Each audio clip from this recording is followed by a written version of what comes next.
Ever since I saw this one on eBay, I just wanted to start soaking it because it's just been so... You can already see it going in.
It's really not too bad. It's come out rather nicely. I think it's looking good.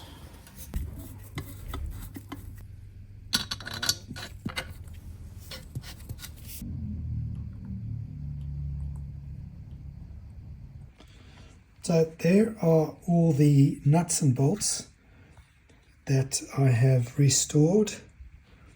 Each one ground, each one polished, each one thread tested. Lots and lots of work on this. Now these are the potential bolts that I would replace when a budget becomes available. So in the meantime, these ones will do unless they are visibly obvious and therefore need to be replaced. But for now, these ones will do just fine.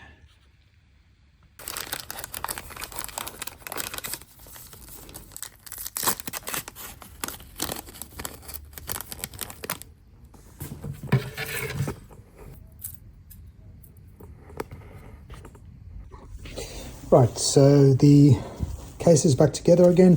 Shims are in. Nice free flow on the crank.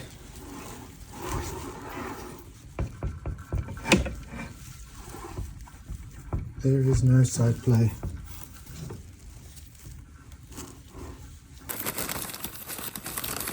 I'm going to put those on the conrods.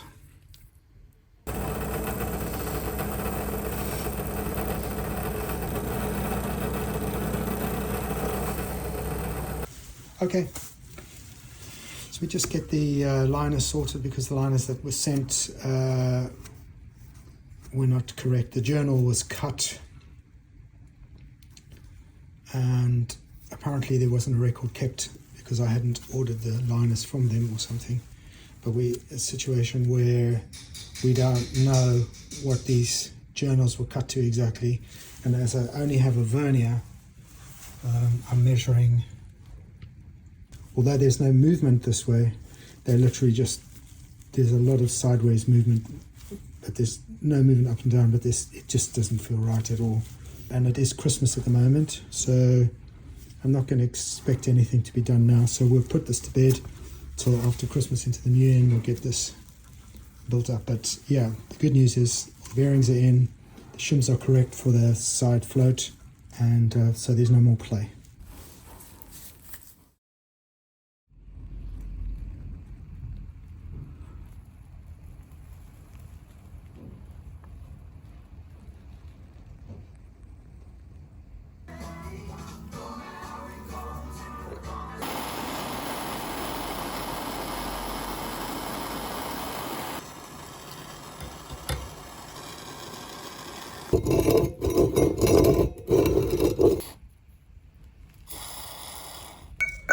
some brass to get it open. And there we have what you'd expect from a 1968 Norton, which wasn't much loved. Okay, that's good. And to get this into the media blaster and give this a clean out and see what we've got to work with.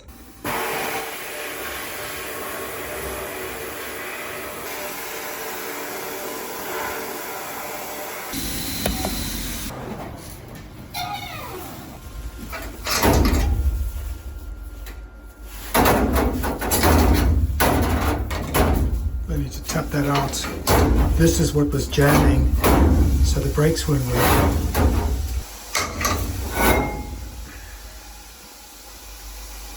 Corrosion in there.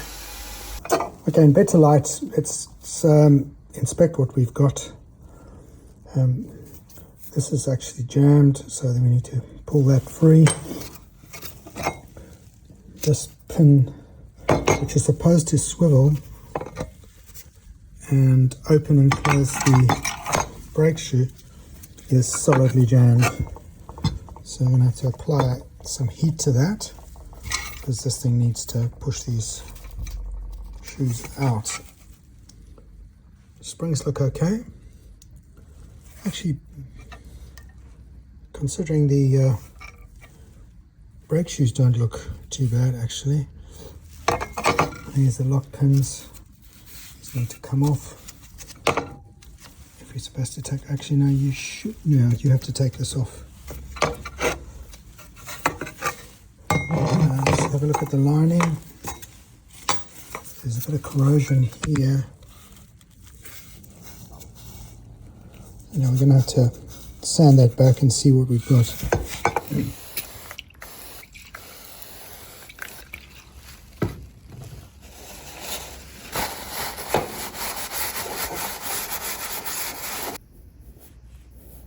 There is a little bit of darkening in the areas, but no major pitting.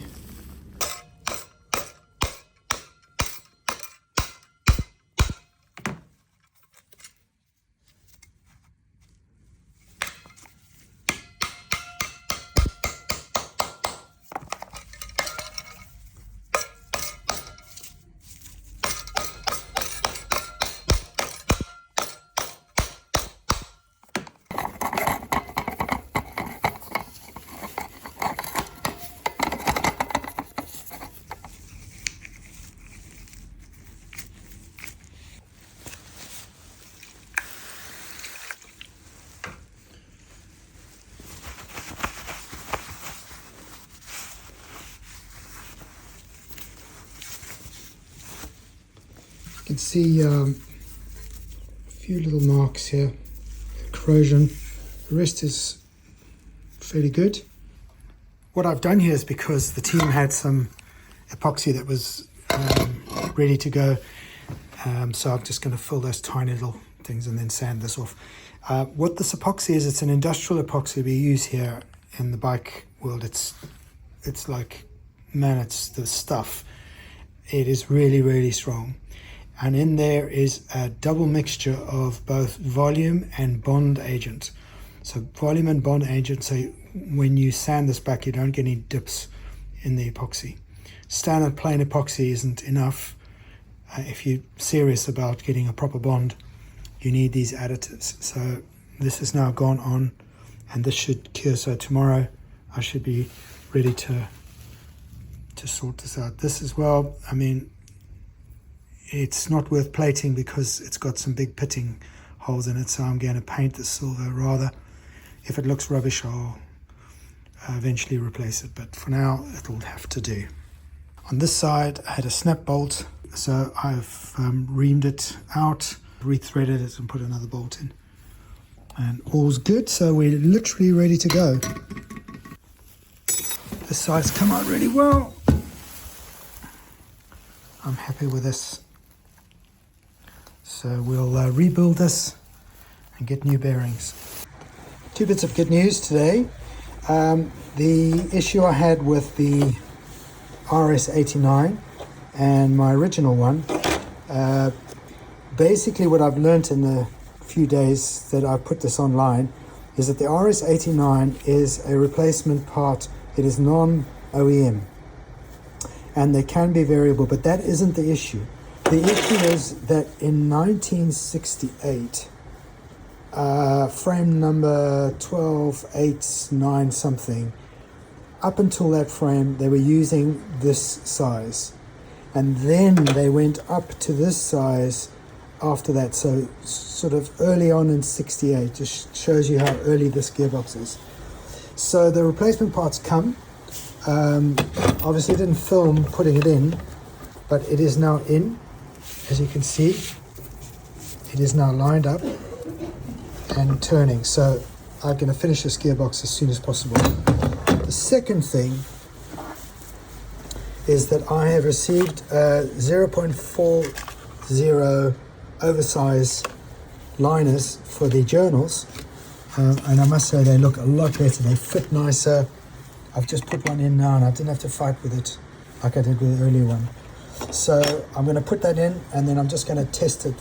It is Christmas now, so there's not much chance of us doing any more than this. So if this is not right, we'll just have to deal with it in the new year. Generally speaking, they have been really good and very responsive. I mean, this is from yesterday. I contacted them and I've received it today. And I mean, this is, you know, halfway up the country and it's Christmas.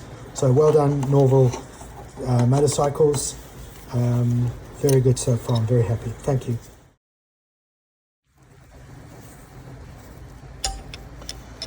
So unfortunately, the other one was too loose. This one is too tight.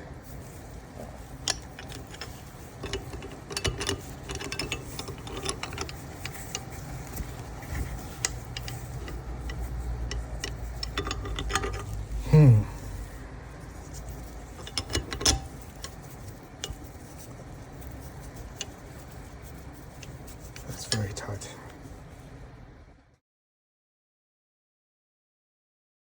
As I said, I was going to replace these. Well, I just spun up 4 of these. You can see the original one there. So I found a chrome pipe and bored a central hole through that to the right size. So I'll fit those in and see what it looks like. Much better.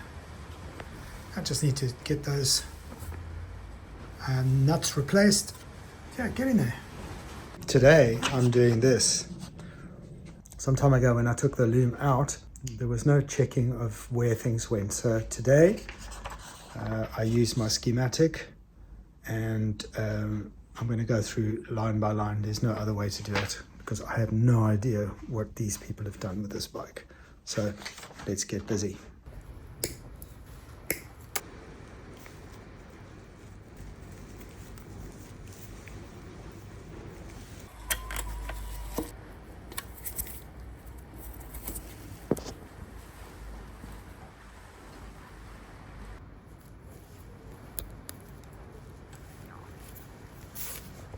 One of the issues here is there is a lot of positive earth. So positive earth means on some motorcycles the current charge is reversed.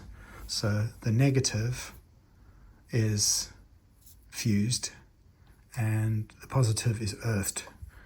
But yeah, this doesn't look right to me. And then there's also this coming off the xenodiode, whatever you call this thing. And yeah, I've got a little bit of work to do here, so I've got to find where that goes. I don't know where this goes. I think this might be for the switch on the brake lever. Yeah, there's a few things to check. Yeah, it works. This is the rear brake light switch. Now it's very interesting to see that on the rear brake light switch, which I've just done, there's also a front light switch, and it just says there's an addendum to this saying that the 69 onwards had a front brake cable. So that's been added to the schematic, but that will not be going on this particular project.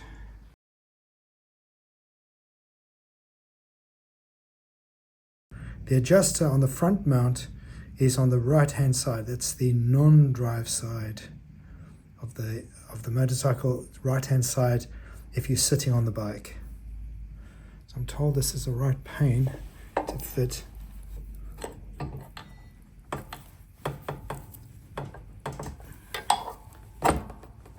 Don't feel too bad. Don't forget the rubbers.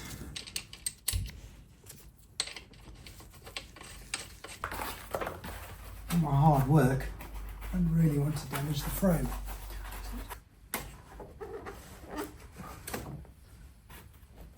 Getting it all to fit in.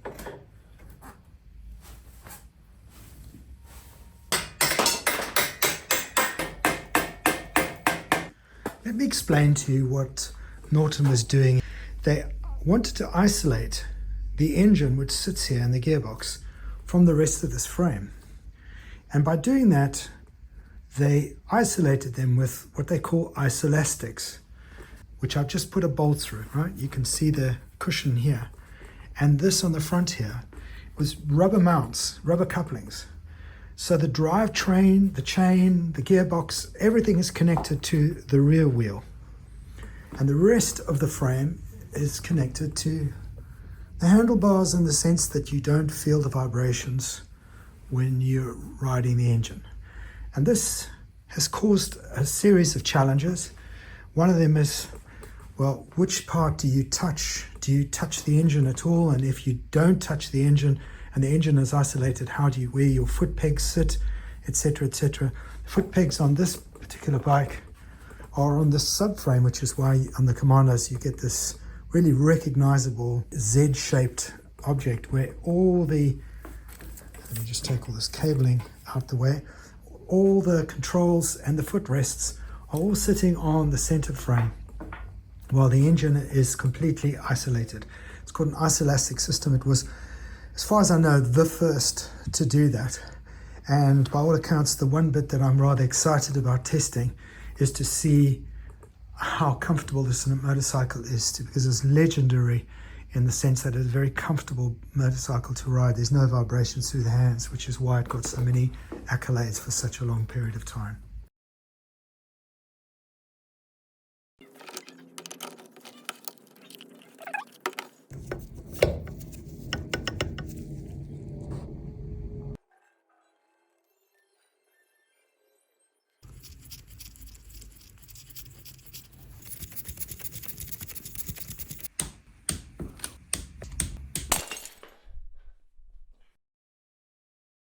So what do you have to do before you do things like gearboxes? You've got to check that all the parts are in and nothing is left behind. Well, this, I know this is for the sprocket, that's fine. But that little circlip, well, that stops the gears inside of there from falling too low or too high. Now all the gears work fine except the fourth gear, and I thought, maybe that's why you should always buy gears in pairs, because it was sounding really crunchy. Well, the fact is that the circlip does not retain the position of the gear, of the fourth gear at the end of the spline. So I'm hoping that that's what it is. So I got to strip the whole thing out, but at least now I know what to do and I've got all the parts in position. So this should be a much quicker finish. So let me get on with that and then we'll put that into the subframe.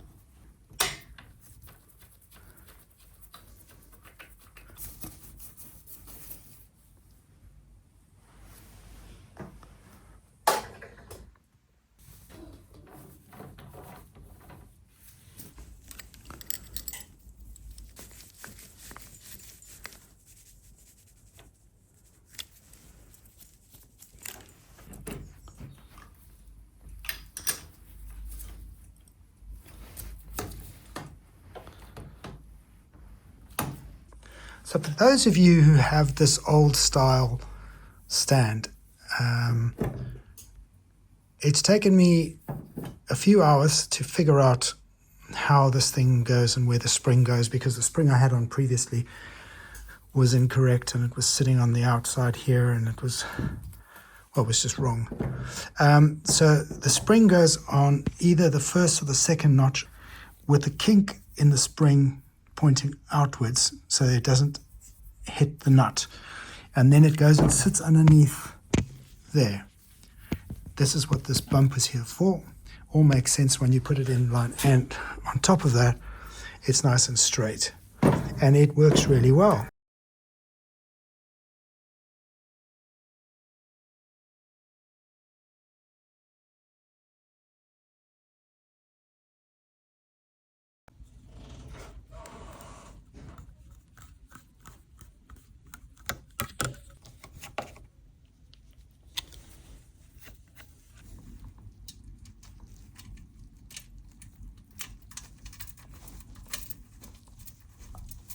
There we go.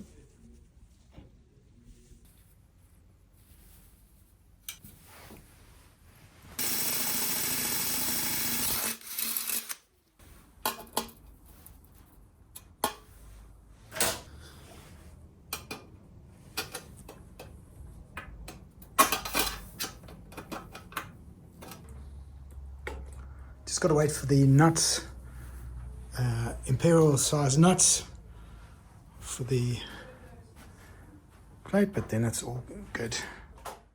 Well, that's it, folks. I think I'm going to call it quits. It's nearly Christmas now. I must say I've really enjoyed this project. I wonder why it took so long to get onto this. But anyway, we're not far now. There are a few more things to buy. All the little finishing touches, so that's going to be early next year. There's some issues, as you've seen in the video, with the liners for the conrods. I'm sure we'll get that solved, and then the engine can be built and fitted. But yeah, so far that's the gearbox done. That was a big job, actually. It was quite a fiddly project, so I'm glad that's out the way. Same with the ice elastics. They were not too troublesome, but I did them over a few years, so the impact of trying to put those together wasn't too bad.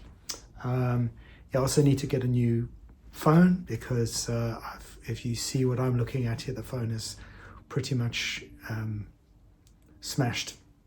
I dropped it while I was doing some filming, and it landed face down on some metal in the scrap heap, so my screen is knackered and I'm missing some cameras and some bits and pieces, but I'll get this out, and that's pretty much 2025 done with now. So yeah, really happy with that. There's been some interesting comments about finishes and so on. Well, first of all, there've been some great comments and support and some very interesting observations.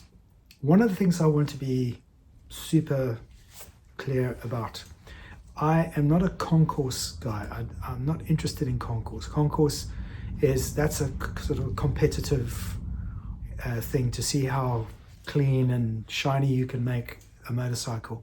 For me, this bike is all about getting it back as authentic as possible. So if I can use the original nuts and bolts, I'll use them, provided they are not going to distract from the finish. For example, there's a nut for, let me show you.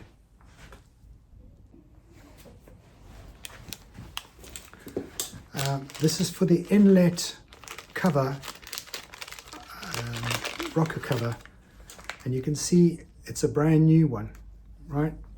Now, I would have had no issues putting this on, and I was about to, and I pulled the old one off, and the old one looks rounder and a little smaller, and yet it has some pitting on it. For me, it's more important to get this bike the way it was, with the Widowmaker frame, with as much of the original parts as possible, because it is a testament to a period in time, and particularly with this bike when it was in such a shocking state. It's really my driving force is to make sure that the bike is the right color that it was in its day. It has as much original parts, obviously worn out parts. Let's not be silly, but we're talking about aesthetic things, bolts, nuts, things that don't look the same, that are original to this period. That is going to be cleaned up and plated. So I just want to make that clear. It's very, very important to me in my restoration style that I give back this bike looking like it pretty much did when it came out of the factory. So that is my goal. Concourse is not my goal. So with that, to all my new subscribers and all my old subscribers, we're heading towards 20,000. It's fantastic. I'm really, really chuffed. Glad to have you on board. And I'm glad I've been able to help a lot of you who are doing Nortons at the moment to be able to give some information on this particular 68, which is very different, as you've seen, to any of the other ones that came out later. This is a very, very small little club that exists. So I'm very glad to be able to explore this and find out what the hell's going on with this bike and try and rectify it. So with that, I wish you all a very Merry Christmas, and I will see you on the other side.